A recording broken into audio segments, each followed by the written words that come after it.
माऊलींची पालखी आज दिवेघाट पार करून सासवड इथं मुक्कामी जाणार आहे। वडकी इथं विसावा घेऊन पालखी दिवेघाटात आता प्रस्थान करणार आहे। सकाळपासून वारकरी मार्गस्थ झाल्याचं पाहायला मिळतंय। 2 दिवस दोन्ही पालख्या या पुण्याला मुक्कामी होत्या आणि त्यानंतर आता या पालख्या आपल्या पुढच्या मार्गासाठी म्हणून रवाना झालेल्या आहेत। दिवेघाट पार करून आज माऊलींची पालखी सासवडला मुक्कामी असेल।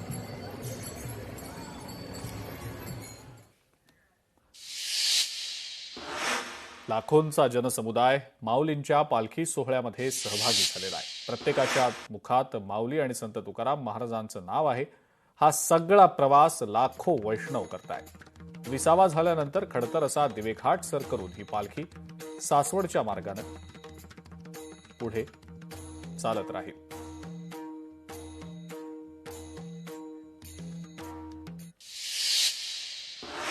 संत एकनाथ महाराजांची पालखी आता दहिवडीमध्ये दाखल झालेली आहे। या पालखी सोहळ्यासोबत असलेल्या वारकऱ्यांना फराळाचं वाटप देखील करण्यात आलंय। यंदा या पालखीचं 437वं वर्ष आहे।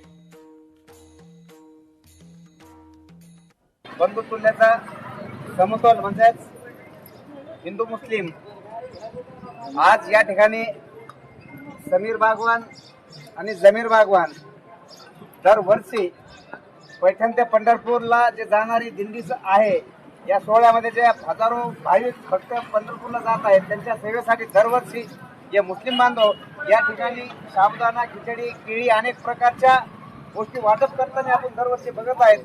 खरं तर हे देशामध्ये हे चित्र असंच राहिलं पाहिजे। लोकशाही मराठी ऐका, पहा, जागरूक रहा।